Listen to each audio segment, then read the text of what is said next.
They say in America, along those endless highways, there are places that exist only for a moment. Motels, diners, even entire towns, that vanish the second you leave. Most people call them urban legends. But I'm here to tell you I stayed in one. And what happened inside still keeps me awake every night. If you ever see a flickering neon sign that reads, Sunset Motel, turn back. No matter how tired you are, no matter how dark the road feels, don't stop. Because once you check in, you'll never leave. It was late, close to midnight, when I was driving through rural Arizona. The desert stretched on forever. Nothing but empty highway and a sky that seemed to swallow everything. My phone had no signal, my gas tank was nearly empty, and I hadn't seen another car in hours. That's when I spotted it, a glowing red and yellow neon sign by the roadside, Sunset Motel vacancy. The light buzzed faintly, flickering like it hadn't been fixed in years. Relief washed over me. Finally, a bed, a roof, and maybe even some food. I pulled into the lot. The asphalt was cracked, weeds pushing through, and the building looked decades old, paint peeling, windows clouded with grime. But I didn't care. Inside, the lobby smelled faintly of mildew and old cigarettes. Behind the desk sat a woman with hollow eyes and a smile that never seemed to move past her lips. Late night, she said softly, sliding me a brass key with the number 6 etched into it. No paperwork, no credit card, just the key. Her hand brushed mine as she gave it to me, cold, damp, like she had been holding it under water. I wanted to say something, to ask if the place was even open, if there were other guests, but instead I just nodded. I didn't know it yet, but that was the last time I would ever feel safe. The hallway to my room felt wrong the second I stepped into it. The carpet was damp, like it had been soaked years ago and never dried. The wallpaper peeled in long strips, revealing dark stains beneath. The buzzing of the neon sign outside seemed to echo inside the walls, constant, like a low hum burrowing into my head. Room 6 was at the very end. I unlocked the door, and it creaked open with a groan that felt almost alive. Inside, the room was plain: bed, nightstand, old lamp, and a TV sitting on top of a wooden dresser. But there was something off. The air felt heavy, like I had stepped into a basement instead of a motel room. The mirror on the wall caught my eye. It was cracked in the center, spider-webbing outward, and for just a second I swear I saw movement in it, like someone standing behind me. But when I turned, nothing, just the empty room. I shook it off, told myself I was tired. Exhaustion does that, right? I dropped my bag, kicked off my shoes, and collapsed onto the bed. The sheets were cold, damp, almost slimy, but I was too drained to care. My eyes shut before I even realized it, and that's when the dreams began. I woke to the sound of whispering. At first I thought it was the TV, but when I sat up I realized it wasn't on. The whispers were coming from the bathroom. I could see the door slightly open, darkness spilling out like a black fog. My chest tightened. Every part of me screamed, "Don't move," but my legs carried me anyway. The moment I touched the bathroom door, the whispers stopped, and then I heard it, 3 slow knocks from the other side of the mirror above the sink. I froze.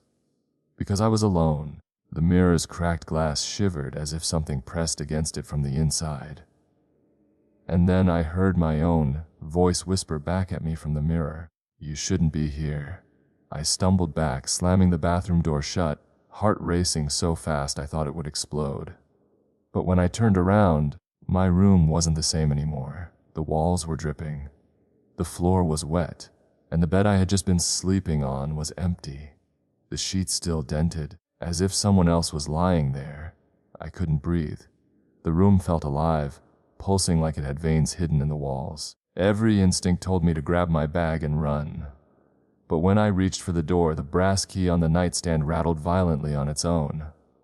The lock clicked shut. I yanked and pulled, but the door wouldn't budge. That's when I heard footsteps. Not from the hallway. No, they were inside the room. Slow, deliberate, circling me. I spun around, but no one was there.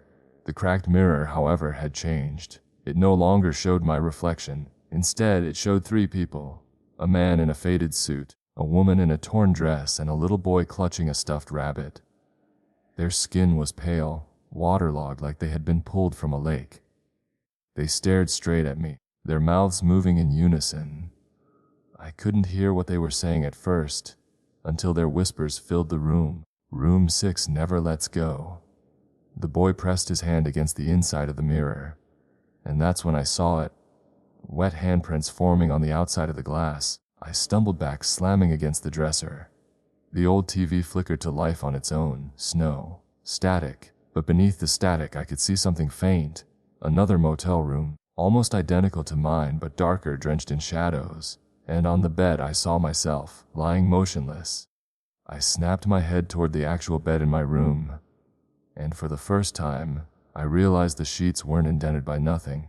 They were indented because something invisible was lying there. Breathing. Waiting. I backed toward the door, panic clawing at my chest. That's when I heard it. The front desk bell. Ding, it echoed through the hallway. Ding, ding, ding, like someone or something was checking in. The bell's echo wouldn't stop. Each ding rolled down the hallway like a wave, rattling the walls, vibrating through my skull. I pressed my ear against the door. The sound was closer now, like someone standing right outside. And then silence. I swallowed hard, forcing myself to unlock the door. The moment it creaked open, the hallway wasn't the same. It stretched on forever. The carpet, the peeling wallpaper, the flickering lights, it all repeated endlessly, vanishing into a black void that had no end. My stomach dropped. I should have been looking at the front desk, the exit, maybe the parking lot outside, but now it was just corridor after corridor and faint figures moving in the distance. I stepped out. The door to room 6 slammed shut behind me, locking itself. I grabbed the handle, twisted, pulled. Nothing. My key was gone. The figures ahead grew clearer as I walked. They weren't walking like people. They twitched, their limbs jerking unnaturally like marionettes pulled by invisible strings. Their faces pale, lifeless, yet their mouths hung open as if screaming silently. And then I realized they weren't walking toward me. They were walking with me. Like a funeral march, dozens of them, all drifting down this endless hallway, their hollow eyes fixed forward. I wanted to scream, to turn and run, but my legs moved on their own. The air thickened, heavier with each step, until breathing felt like drowning. That's when I saw it. Another neon sign, hanging above a door at the very end of the hallway. Check out.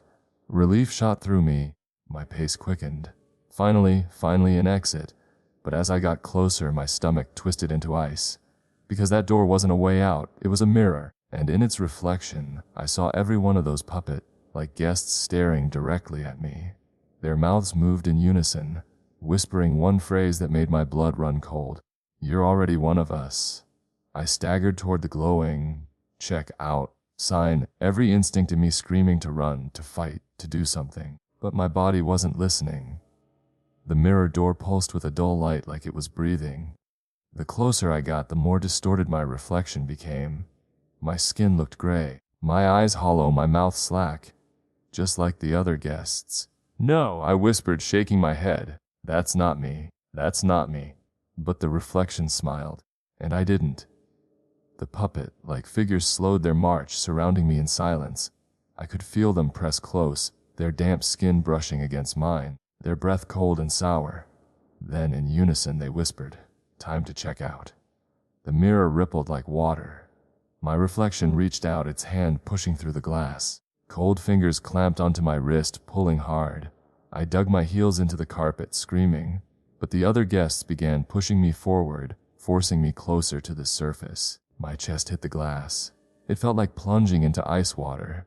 The reflection's mouth opened wide, too wide, splitting down its face, and from its throat came the same 3 knocks I'd heard in the bathroom mirror. Knock, knock, knock. I thrashed, desperate, clawing at the frame, and then from the corner of my eye I saw room 6. The door was wide open again, glowing faintly with that blue television light. My heart pounded. Instinct took over. With one last surge of strength, I wrenched free of the reflection's grip and sprinted toward room 6. My body slammed inside just as the mirror shattered behind me, shards scattering across the hallway like broken stars. I collapsed onto the wet carpet, gasping, shaking, drenched in cold sweat. The TV buzzed faintly, flickering with static. But what I saw on the screen made my blood run colder than ever, because it wasn't showing the hallway anymore. It was showing me, sitting on the motel bed, still, motionless, and smiling. The TV screen flickered, and my frozen double stared back at me.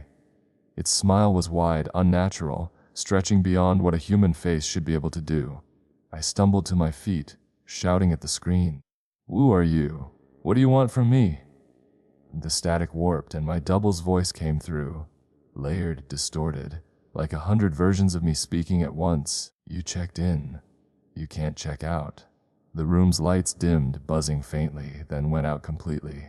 Only the glow of the TV remained, casting everything in a sickly blue. I rushed to the door. It was gone. The walls were seamless now, as if no exit had ever existed. My heart slammed in my chest as I pounded on the walls, screaming, begging.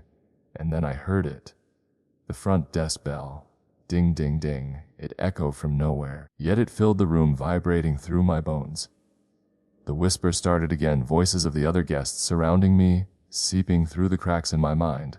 "Stay, stay, stay." I turned back toward the TV. My double was no longer sitting still. It was standing, walking toward the screen, toward me. Its hands pressed against the glass, palms flat, fingers splayed. The cracked screen bulged outward, straining, as if it were made of liquid instead of glass. I pressed myself against the far wall, shaking my head, whispering, "No, no, no." But it stepped through. The air went freezing cold as it emerged me, but not me. Its skin was gray, its eyes black pits, its smile endless, and when it spoke, my own voice came out, calm, final. "You sleep here now." The last thing I remember was its cold hand wrapping around my throat, pulling me into the darkness. They say no one ever finds the Sunset Motel. Maps don't show it. GPS skips past it. People who drive that road at night claim they've seen a flickering neon sign in the distance, but when they turn back, there's nothing there. So if you ever find yourself on a lonely stretch of highway, low on gas, desperate for rest, and you see that buzzing red and yellow sign, don't stop, because if you check in, you'll never check out.